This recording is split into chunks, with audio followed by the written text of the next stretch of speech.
Yo, and welcome to Stephen Retention for a sit down little chill sesh in my living room. I'm actually sitting down on my new couch that I bought recently. Feels nice and firm, got myself a nice throw over it. And what can I say? I'm just relaxing, not a worry in the world. And that is today's topic, is to just refuse worrying about things. Just before I made this video, a couple of things have kind of come on my mind in the last 24 hours that have been in relation to worry. Literally in the last 10 minutes, I was on social media and I saw someone post in a music marketing group being like, hey, I noticed that the trend of marketing your music these days is miming your parts on film, but I don't want people to look at me play my guitar solo and say that I'm faking it. And it wasn't that simple when he wrote it, trust me. He wrote about 3 minutes worth of paragraphs upon paragraphs of useless information just in relation to him worrying. Imagine spending that amount of time writing paragraphs about how you are worried about the way other people will perceive you, even though you know that you're not faking your guitar solo. You're just reenacting the fact that you recorded this brilliant guitar solo. That's it. It's that simple. It kind of baffles me. We've kind of been brought up in a way that we're caring too much. Maybe it's like a perfectionist thing. I don't know if it's perfectionism, anxiety,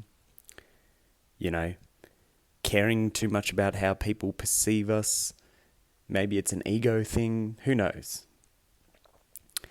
But at the end of the day, I've just had this release of energy that's sit inside me, and it's been kind of built up worry about, I guess, an old version of me that wanted to remain relevant. An old version of me that still felt like he was being heard, even though what he had to say was irrelevant to my soul's purpose. This old version of me, he did what was expected of him. He did, he did all the right things that made sense, that could be computed, that could be calculated, that could be precise, that could be logical, that could fall in line without threatening other people's, existence. And what I mean by that is not in a malicious way, but as in, let's say I wouldn't go for a outlandish kind of daring pursuit. I would do something quite comfortable, quite tame, something quite normal is probably the best way to put it.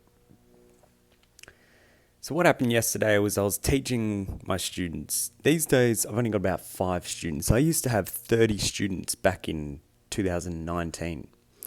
That's almost been 10 years. It's not really, but it's closer to 10 years than it is 5. So what happened, I was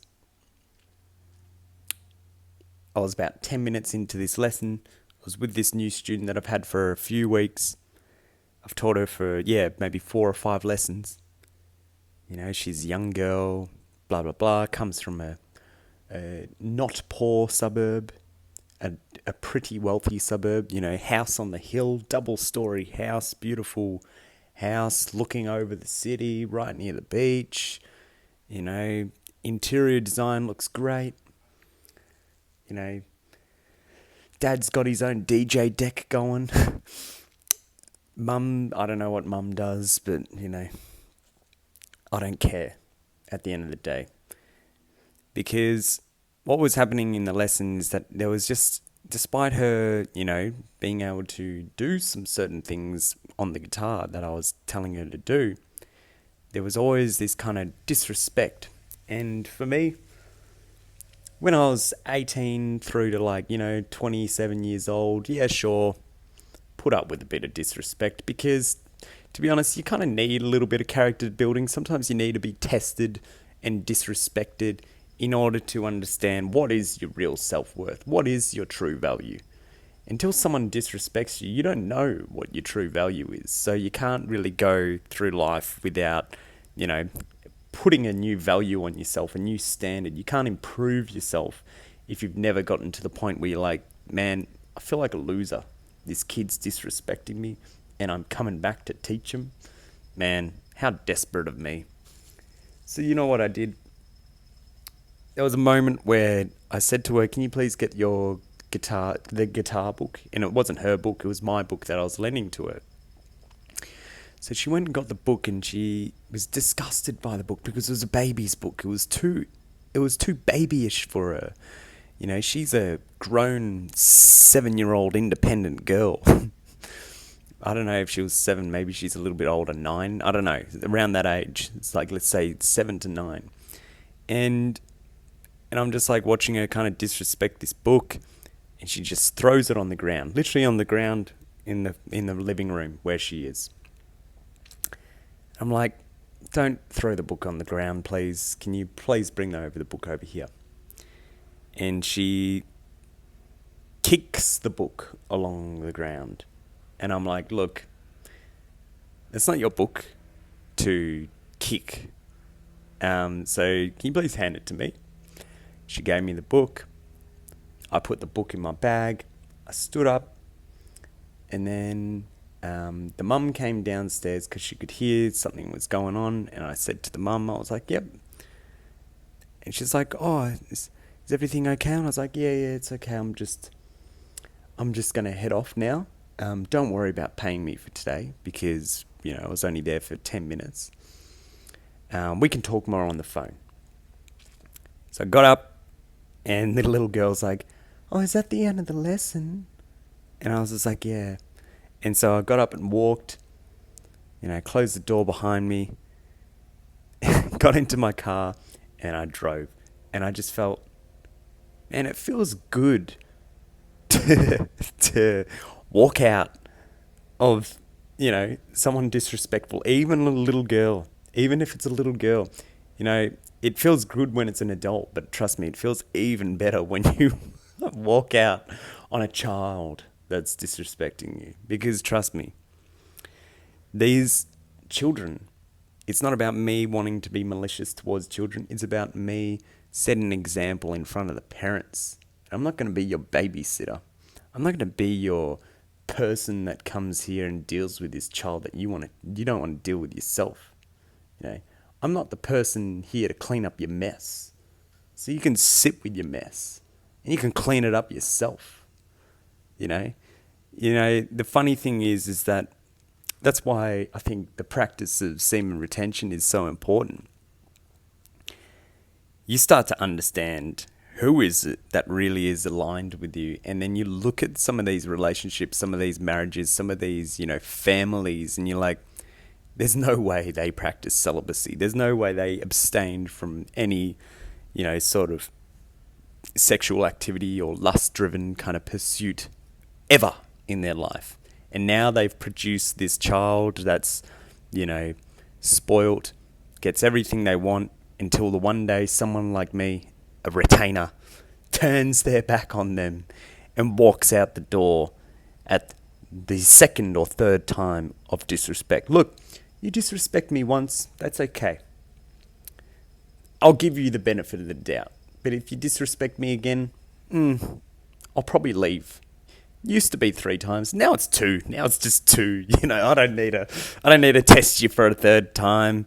That's part of the game. I don't need to be disrespected. Can't even talk. I don't need to be disrespected more than once. Okay, I don't even need to be disrespected at all. In fact, my internal compass is so strong these days. I don't need to even engage in activities that I think I might be disrespected in. So the parent's mum gives me a message and she's like, oh, hey, hope everything's okay. Please let me know if anything went wrong today. And then I just messaged her back, just being like, hey, I won't be available to teach so-and-so anymore. I suggest that you look into lessons at this guitar shop here, or you can message someone on a community group page and see if there are any local musicians in your community. And then she responds back being like, oh, can you please let me know, was it the way, like, what did she do, blah, blah, blah. And I just left her on red. Look, guys, you don't have to go out of your way to tell people why you left. If they can't figure out for themselves why, a music teacher left in the middle of a lesson, to a child that was disrespecting them, then, well, what difference is it going to make if you explain it to them? They're probably just going to carry on with the conversation and probably want to call you and all this time and blah, blah, blah. And it comes back to that thing that I'm talking about, worrying. Why do you care? Why do you care about, explaining things to other people? Just walk out of the building. That's all you need to do. You don't need to explain anything more. They'll figure it out for themselves. I've walked out of friendships. I've walked out of relationships, and I have explained at times to people, and it doesn't add anything. It doesn't heal them. It doesn't, add clarity. It doesn't give them closure. It doesn't do any of that. So stop worrying. Worrying should be a sin. Anxiety is a sin. Yep, that's right. Anxiety is a sin. Caring about what other people think is not the way of a godly person. And as a semen retainer, you start to think to yourself, I don't need to worry about having a partner or anything like that. Why do I need to worry about that? Why should I worry about chasing after someone? Why should I worry about my brother getting married? Why should I worry about my old friend that I no longer speak to getting married? Why should I worry about, this person that I know having their second child? Why should I worry about this person who abandoned their 2 children in another country and, left his fiancée to stay here and continue being degenerate? I don't have to worry about that. I don't have to worry about other people's stories. I don't have to worry about other people's expectations. I don't even have to worry about what the general trend of the world is, because if semen retention tells you anything, we're never going to be on the trends.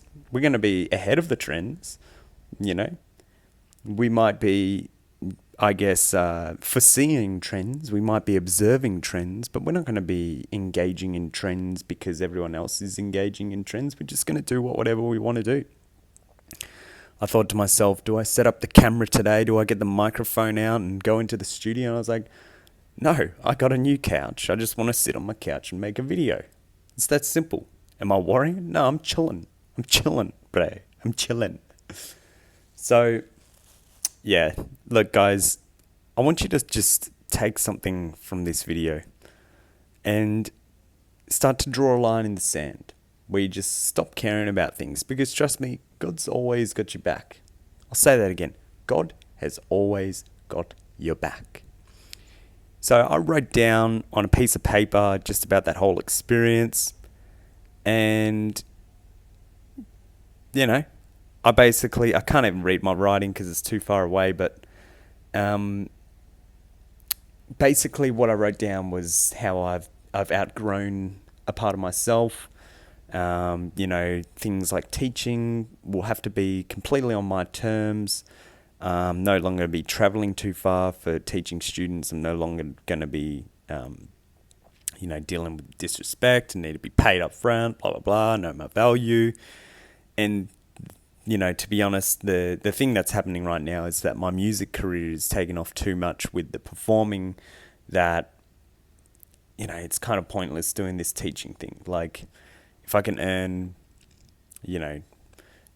triple figures every single hour that I perform, and I have fun, and it's on my terms, and I'm singing, and I'm practicing my instrument, versus I only get to work for 1 hour with a kid who's ungrateful or doesn't practice, well, what do you think I'll choose? So, yeah, I'll choose the performing one because that's working for me. It's my purpose. It's funny when you start to close a door on your, on certain things, and I'm closing the door on teaching in my life. I'm saying, you know what, 11 years is a pretty good stint to try something. And it worked for me. I learned more about my instrument. I learned how to communicate with children and parents. It kind of prepared me for becoming a better performer. This and that, this and that, this and that.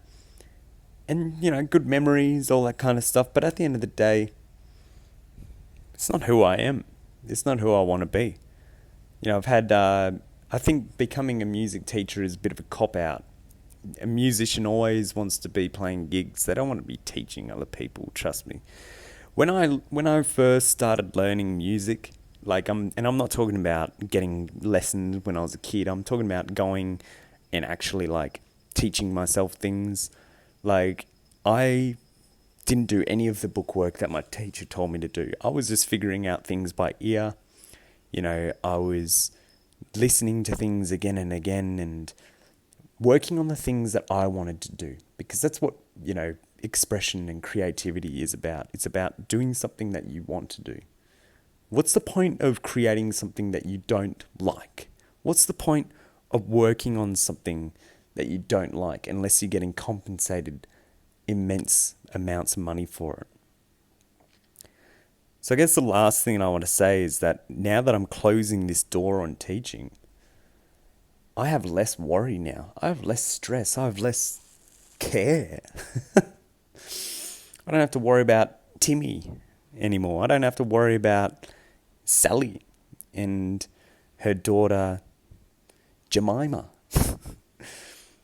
being ungrateful, and how the kid is just a projection of the parents' unresolved traumas manifesting through an incarnation of themselves. Yeah, that's right. I see this girl just as the childhood trauma that the mother hasn't dealt with. Because if the mother had dealt with it, she wouldn't be acting like that. She wouldn't allow that to happen. No, but the tantrums and the hissy fits and all the, disrespect. Yeah, of course you're allowed to get away with it because no one disciplined you. You were the golden child. Well, when you're in the presence of a retainer, they don't put up with the disrespect. They aren't the beta male. They aren't the man that just cops it and lets that stress sit in his body for the rest of his life until, turns into a cancer and kills him. This is when the tables turn, Missy. This is when I stay on my path, and all those negative low vibers and those negative, immature, undisciplined people, lust-driven people, they can go on the highway to hell, and I'm going on the stairway to heaven. Okay, I know one's quick, and it's wide, and there's a lot of people running down there and driving and speeding down there, and the other one's very narrow, and it's a long climb, and it's kind of lonely because not a lot of people are there. Not a lot of people are joining you as you ascend to higher ranks. But it's beautiful. And the further you go up higher, the more clarity, the lighter you feel. The more in line with who you are you will be.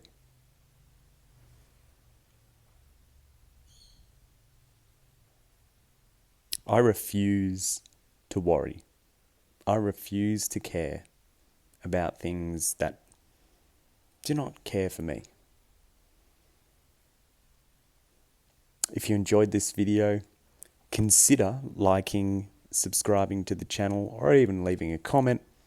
I appreciate everyone for sticking around for Stephen Retention. I'll catch you on the next video. Cheers.